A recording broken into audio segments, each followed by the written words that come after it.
ក៏យុទ្ធស្ដេចនាគកម្លាំងជំរុញទឹកចិត្តឆ្ពោះទៅរកជោគជ័យ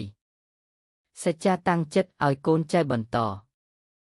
ការធ្វើអាជីវកម្មឬការប្រកបរបរចិញ្ចឹមជីវិតជនជាតិចិនតែងតែសច្ចាតាំងចិត្តយ៉ាងច្បាស់លាស់ទោះបីខ្លួនធ្វើមិនបានសម្រេចក៏ប្រគល់ទៅឲ្យកូនចៅសច្ចាតាំងចិត្តបន្តទៅទៀត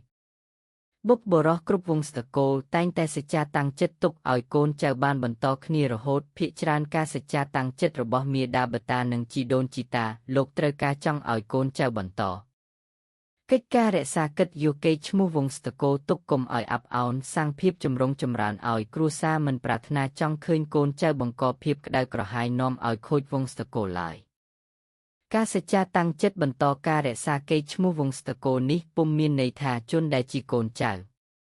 ត្រូវប្រកាន់យកមុខរបរដូចបុព្វបុរសទាំងអស់នោះឡើយដូចជាបុព្វបុរសប្រកបអាជីវកម្មសាងសង់ភូមិគ្រឹះប្រសិនបើកូនចៅគ្មានចំណូលចិត្តក៏មិនបាច់ធ្វើជាម្ចាស់ភូមិគ្រឹះនេះដែរ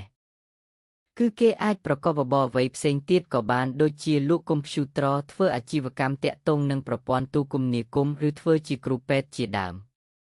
ប៉ុន្តែសំខាន់មិនបង្កភាពអាប់អោននិងមិនបំផ្លាញកេរ្តិ៍ឈ្មោះវង្សត្រកូលបុព្វបុរសជាដាច់ខាតកូនចៅមួយចំនួនអាចមិនចូលចិត្តមុខរបរដែលបុព្វបុរសបានសាងទុកគេអាចមានគំនិតមានទស្សនៈខុសពីអ្នកដទៃ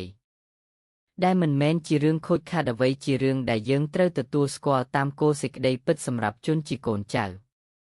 គឺត្រូវហ៊ានក្នុងការមិនដើរតាមគូត្បុព្វបុរសយើងត្រូវហ៊ានដើរចេញពីផ្លូវធំទៅតាមផ្លូវបំបែកមិនចាំបាច់ជំនះចិត្តប្រកាន់ខ្ជាប់មុខរបររបស់បុព្វបុរសឡើយក្នុងសង្គមពិភពលោកបច្ចុប្បន្នបច្ចេកវិទ្យាចម្រើនជឿនលឿនយ៉ាងសម្បើមយើងឃើញថាក្នុងអនាគតខាងមុខអាជីវកម្មព័ត៌មានវិទ្យា Information Technology គួរតែមានឱកាសក្នុងការរកប្រាក់បានច្រើនដូច្នេះយើងអាចទៅស្វែងយល់អំពីទ្រឹស្ដីខាងផ្នែកនេះក៏បានដែរអ្វីសំខាន់ក្នុងការប្រកបអាជីវកម្មផ្សេងយើងត្រូវមានទស្សនៈសេចក្តីស្រឡាញ់និងការចូលចិត្តជាសមាសភាពរួមផ្សំភាពថ្មីរបស់បុគ្គលម្នាក់មិនដូចគ្នាទេការជំនះចិត្តធ្វើគឺមិនបានទទួលជោគជ័យឡើយការប្រកបអាជីវកម្មអ្វីក៏ដោយសូមឲ្យតែប្រកាន់ខ្ជាប់ហើយសច្ចាតាំងចិត្តបន្តពីបុព្វបុរសដែលត្រូវការឲ្យកូនចៅចម្រុងចម្រើនសាងកេរ្តិ៍ឈ្មោះកិត្តិយសឲ្យវង្សត្រកូលជនជាតិចិននៅពេលចាប់ផ្ដើមប្រកបរបរទទួលទានគេសច្ចាតាំងចិត្តទុកយ៉ាងច្បាស់ថាទោះបីមិនបានជោគជ័យក្នុងជំនាន់តៅជំនាន់ឪពុកម្ដាយអាចនឹងជោគជ័យក្នុងជំនាន់កូនចៅ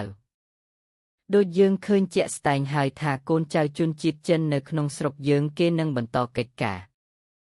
បុព្វបុរសរបស់ពួកគេអ្នកខ្លះធ្វើរហូតដល់ក្លាយទៅជាអ្នកមានអ្នកខ្លះធ្វើទៅហើយតែមិនបានទទួលជោគជ័យក៏មានការកែប្រែផ្លាស់ប្ដូររហូតទាល់តែបានទទួលជោគជ័យតាមរយៈគោលការណ៍ដូចពោលខាងលើអាចនិយាយបានថាជនជាតិចិនបានសច្ចាតាំងចិត្តទុកឲ្យកូនចៅបន្តខុសពីជនជាតិខ្មែរសុទ្ធចង់ធ្វើអ្វីគឺធ្វើដោយពុំមានការសច្ចាតាំងចិត្តឲ្យកូនចៅបន្តឡើយជាហេតុនាំឲ្យកូនចៅត្រូវនាំគ្នាចាប់ផ្ដើមរាប់មួយសាថ្មីទាំងអស់គ្នាដូច្នេះសាកគិតមើលថាជនដែលមានកិច្ចការមានការសច្ចាតាំងចិត្តរបស់បុព្វបុរសឲ្យបន្ត